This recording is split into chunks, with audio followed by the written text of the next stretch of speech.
রোজ বাড়ির সামনের রাস্তায় 4 বছরের মেয়ে বুলটির সাথে খেলতে আসে বছর 6 মিষ্টি। রাস্তার উল্টো পাশের বাড়িটা মিষ্টির দিদুন সুজাতা দেবীর, কিন্তু দিদুনের বাড়িতে মিষ্টির ঢোকা বারণ তার মায়ের জন্য। অথচ এই বাড়িতে জন্ম থেকে মানুষ সে। এখন মিষ্টির মা মিষ্টিকে আসতে দেয় না সেই বাড়িতে, তাই সুজাতা দেবী নাতনিকে দূর থেকেই দেখেন। মিষ্টিও দিদুনকে দূর থেকে দেখে মাঝে মাঝেই। চোখে চোখ পড়ে গেলেও একগাল হাসতে গিয়েও সে একবার পিছনে তাকিয়ে নেয় তার মা তাদের বাড়ির জানালায় দাঁড়িয়ে আছে কিনা, তাকে দেখছে কিনা। মা দাঁড়িয়েছে দেখেই সে সচেতন হয়। মুখ ঘুরিয়ে দিদুনকে আর চোখে দেখে বুলটির সাথে খেলায় যেন ভীষণ মন দেয়। ছোট্ট বুলটি মাঝে মাঝে মিষ্টির সামনে সুজাতা দেবীর কোলে ঝাঁপিয়ে পড়ে। মিষ্টি ভীষণ রেগে গিয়ে বুলটির পা টেনে তাকে নামিয়ে দিয়ে 2 হাত বাড়িয়ে দেয় দিদুনের কোলে উঠবে বলে। পর মুহূর্তে নিজের বাড়ির জানলার দিকে তাকায়। কড়া চোখের পাহারায় আছে বুঝে সে নিজেকে সরিয়ে নিয়ে তৃষিত নয়নে তাকিয়ে থাকে দিদুনের দিকে। বুলটি সেই ফাঁকে সুজাতা দেবীর কোলে উঠে আদর খায়। মিষ্টি মায়ের ভয়ে দিদুনের কোলে উঠতে না পেরে তার মুখ ভার হয়। তখন সুজাতা দেবীরও তৃষ্ণার্ত হৃদয় কষ্টে ভেঙে যায় যেন। তার সমস্ত মন পড়ে থাকে নিজের নাতনিটির উপরে। জন্ম থেকে মানুষ তো তারই হাতে, এখন একটু কোলে নেওয়ার অধিকারটুকুও তার নেই। পারিবারিক বিষয়, সম্পত্তি নিয়ে ঝামেলার শিকার তিনি। সুজাতা দেবীর 2 মেয়ে, সবিতা আর রিমিতা। সুজাতা দেবীর স্বামী মারা যাওয়ার পর থেকে মিষ্টির মা সবিতার আর তার বাবার সঙ্গে ভাঙা সম্পর্কে আরো ফাটল ধরে। বিধবা মায়ের সম্পত্তির উপরে ভীষণ লোভ থেকে এই ঝামেলা। ছোট বোনকে ভীষণ রকম হিংসা করে সবিতা। শ্বশুর মশাই মারা যাওয়ার রাতে শালির গায়ে হাত তুলতেও বাঁধেনি মিষ্টির বাবার। ইচ্ছে ছিল দমিয়ে রাখার। সদ্য স্বামী হারানোর শোক, তার উপরে কনিষ্ঠ কন্যার উপরে এইরকম অত্যাচার। ভীষণ রকম ভেঙে পড়ে কান্নায় লুটিয়ে পড়েছিলেন সেদিন সুজাতা দেবী। চিরতরে মানুষটাকে হারিয়ে যাওয়ার শোক সামলাবেন, নাকি আগামী বিপদের আশঙ্কায় ভীত সন্ত্রস্ত হবেন বুঝে উঠতে পারছিলেন না তিনি। ছোট মেয়ের উপরে অদম্য প্রহারে যে কোনো মুহূর্তে আরেকটা অঘটন ঘটে যেতে পারত সেদিন। বাড়ির কর্তা চলে যাওয়ার সাথে সাথে যাদের সব থেকে পাশে এসে দাঁড়ানোর কথা, তাদের স্বরূপ দেখে আতঙ্কিত হয়েছিল তিনি। বিষয় যে বিষ, প্রতি পদে পদে বুঝিয়ে দিচ্ছিল তারা। সম্পত্তির লোভে সুজাতা দেবী ও তার ছোট মেয়ের চরম ক্ষতি করতেও পিছপা নয় তারা। তা বুঝে সুজাতা দেবী শক্ত হাতে হাল ধরেন। নরম মানুষের পিঠ দেওয়ালে ঠেকলে হয়তো ঈশ্বর সহায় হন। দৃঢ় সিদ্ধান্ত নিয়ে সমস্ত সম্পর্ক শেষ করে দেন বড় মেয়ে আর জামাইয়ের সাথে। নিজেদের স্বার্থ চরিতার্থ করতে না পেরে নিজের মাকে অস্বীকার করে আত্মীয় স্বজনের কাছে ইনিয়ে বিনিয়ে মায়ের নামে নোংরা মিথ্যে বলতেও বাঁধেনি মিষ্টির বাবা মায়ের।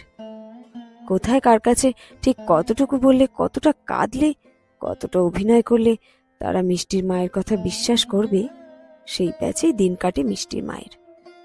সুজাতা দেবীর সমস্ত টান ছোট মেয়ের প্রতি, তাই সম্পত্তি থেকে তারা বঞ্চিত। এই রটনায় রটায় চারিদিকে। তার অভিনয় দক্ষতাও অপরিসীম। সেই অভিনয় দক্ষতায় বশীভূত হয়ে অনেক আত্মীয়র সাথে সুজাতা দেবীর আজও কোনো সম্পর্ক নেই। অসৎ মানুষের লোকসঙ্গ বেশি, এটা তিনি জানেন। এতে অবশ্য সুজাতা দেবীর কোনো কিছুই আসে যায় না। যায় আসে যেটুকু সেটুকু হলো প্রাণের প্রিয় কোলের নাতনি মিষ্টিটার জন্য। কাছেই বাড়ি ওদের, রোজ খেলতে পাঠায় এ বাড়ির সামনে। অথচ ছুঁয়ে দেখা বারণ, কথা বলা বারণ। চোখের সামনে রেখেও দূর করিয়ে দিয়েছে সবিতা, শুধুমাত্র তার মাকে কষ্ট দেওয়ার জন্য। শুধু কি সুজাতা দেবী? পারিবারিক হিংসা আর মিথ্যের জালে ফেসে কষ্ট পাচ্ছে 2 অসমবয়সী মানুষ। মিষ্টির মা নিজের মাকে ইচ্ছে করেই এই কষ্ট দিয়ে তীব্র আনন্দ পায়। মেয়েকে বুঝিয়ে বকা দিয়ে মারধর করে তার দিদুন থেকে দূরে সরিয়ে রাখতে চায় সবসময়। মিষ্টির ছোট মনও দুটানায় পড়ে কষ্ট পায়।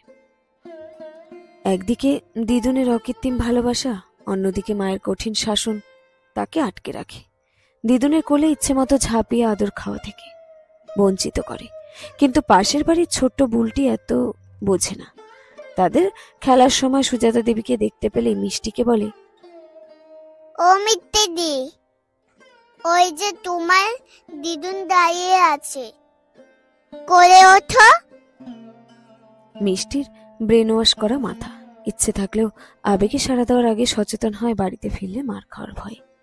দিদুনকে না চেনার ভান করে সে, যদি আশেপাশে মায়ের ছায়া দেখে। দিদুনও সচেতন হয়, নাতনি মার খাক এই তিনি চান না, তাই চুপ করে দাঁড়িয়ে থাকেন দূরে। বুকের ভেতরটা মিষ্টির স্পর্শ পাওয়ার জন্য তোলপাড় করলেও নিজেকে শক্ত করে। মিষ্টির মুখ ঘুরিয়ে নিয়ে নেওয়া মুখটা দেখে গলার কাছে দলা পাকানো আটকে থাকা কান্নাটা আবার গিলে ফেলেন নিজেই। খেলার সময় সুজাতা দেবী মাঝে মাঝে বুলটিকে বাটিতে করে গাছের লাল পেয়ারা বা সবেদা কেটে খেতে দেন। উদ্দেশ্য এইভাবে বুলটির সাথে সাথে মিষ্টিকেও নিজের গাছের ফল খাওয়ানো। বুলটি খেলেও মিষ্টি খায় না, লোলুপ দৃষ্টিতে তাকিয়ে দেখে, তারপরে দূরে তাকিয়ে নেয় একবার নিজের বাড়ির জানলায়। মা দাঁড়িয়ে না থাকলে টুপ করে দুই হাতে সবেদার পেয়ারা তুলে একসাথে গালে চালান করে দেয়। দিদুনের দিকে তাকিয়ে মুখে তার তৃপ্তির হাসিতে ভরে যায়। দিদুনের গাছের এই লাল পেয়ারা সে ভীষণ ভালোবাসে ছোট্টবেলা থেকে। নাতনির গাল ভর্তি পেয়ারা চিবোতে দেখে সুজাতা দেবীর মনটা খুশিতে ভরে ওঠে। প্রায় নাতনি আর দিদুনের সাথে এরকম লুকোচুরি করে খুনসুটি চলে। এইভাবেই হোক, অন্তত জন্ম থেকে তিল তিল করে বড় করে তোলা নাতনির স্পর্শ না হোক, এইভাবে দূর থেকে হোক। সুজাতা দেবীর মাঝে মাঝে বুকটা ফাঁকা মনে হয়, ভীষণ ইচ্ছে করে নাতনিকে কোলে নিয়ে ওর গায়ের মিষ্টি গন্ধটা নিতে, নাতনিকে জড়িয়ে ধরে আদরে চুমুতে ভরিয়ে দিতে। ইচ্ছে করে চুপচাপ কিছুক্ষণ কোলে নিয়ে বসে থাকতে। বুকের ভেতরটা খাকা করে তার, কিন্তু নিজেকে সামলান তিনি, নিজেকে বোঝান, চোখের জল ফেলে নিঃশব্দে নিজেকে শান্ত করেন তিনি। মনকে বুঝিয়ে নিজেকে শক্ত করে নিয়েছেন অনেকটা। সেদিনের পর থেকে ৩-৪ দিন মিষ্টি এদিক আসে না। এদিকে লাল পেয়ারাগুলি গাছে পাকতে থাকে। রোজ বিকেলে সুজাতা দেবীর কান খাড়া হয়ে থাকে নিচে রাস্তায় মিষ্টির রিন রিনে আওয়াজ শোনার জন্য। অবশেষে সেদিন নাতনির গলা পেয়ে তাড়াতাড়ি পেয়ারা কেটে এনে ওদের কাছে দিয়ে মিষ্টির মাথায় হাত বুলিয়ে দিলেন তিনি। বড় ভালো লাগলো তার। মিষ্টি আর চোখে দেখেও বাটিতে হাত দিল না। বুলটি পেয়ারা নিয়ে মিষ্টির দিকে এগিয়ে দিলেও মিষ্টি দুই দিকে মাথা নাড়ল, মাথা নিচু রইল সে। বুলটি বলল, কি রে মিত্তি দিখা, তোর দিদুন গাছের পেয়ারা তো। বুলটির মাও জানে সুজাতা দেবীর মনের কষ্ট। উপস্থিত আশেপাশের বাড়ির মহিলারাও মিষ্টিকে বলে, কি হলো মিষ্টি, পেয়ারা খাও, দিদুন দিয়েছে। মিষ্টির দিদুন দূর থেকে দরজার কাছে দাঁড়িয়ে দেখে সবার অনুরোধে মিষ্টি পায়ের বুড়ো আঙুল মাটিতে ঘষতে ঘষতে বলল, না, খাবো না। বুলটির মা ইচ্ছে করে জিজ্ঞেস করে, কেন মা, খাবে না কেন? মা কিচ্ছু বলবে না, একটু খাও, দিদুন দিয়েছে। মিষ্টি ছলো ছলো চোখে বলে, সেদিন মা দেখতে পেয়ে মেরেছিল খুব। শুনে মিষ্টির দিদুনের চোখে জল চলে আসে। বুলটি চোখ বড় বড় করে মিষ্টির কথা শুনে, কিন্তু কিছু বুঝতে পারে না সে, কেন মেরেছে মাসিমণি মিষ্টিকে। বুলটি নিজের দিদার কথা ভাবে, কত ভাব তাদের। দিদা তাকে কিছু দিলেই ভীষণ মজা হয় তার। কই, তার মা তো বকে না তাকে, মারে না তো, তাহলে মিষ্টির মা কেন এমন করে? তার ছোট মন বুঝতে পারে না কিছুতেই। সে অবাক হয় ভীষণ রকম, বলে ওঠে, কেন মা খাবে না কেন? মা কিচ্ছু বলবে না, একটু খাও। মিষ্টু মুখ নিচু করে বলে, মা বলেছে উনি আমার দিদুন নয়, উনি আমার কেউ নয়, কেউ হয় না। বুলটি চরম বিস্ময়ে বলে ওঠে, তোর দিদুন দিয়েছে তো, মাসিমণি তাও কেন মেরেছে তোকে? উনি তোর দিদুন নয়? মিষ্টি বলে, না, মা বলেছে উনি আমার দিদুন নয়। বুলটি মিষ্টির এরকম সরাসরি অস্বীকারে যার পরও নয় অবাক হয়ে যায়। নিজের মায়ের দিকে তাকায়। সুজাতা দেবী মৃদু হাসেন, নিজের ভেতরের কষ্টটাকে সামলাতে। উপস্থিত সবাই ওর মুখ চাওয়াচাই করে মিষ্টির কথা শোনে। একটা ছোট মানুষের মনের মধ্যে এইরকম সম্পর্কের বিষ ঢুকিয়ে দেওয়া হয়তো কেউ মানতে না পারলেও সবাই চুপ করে যায়। শুধু চুপ করে থাকতে পারে না বুলটি। একটু দূরে মিষ্টির মাকে তাদের বাড়ির জানলায় দাঁড়িয়ে থাকতে দেখে দৌড়ে যায় বুলটি।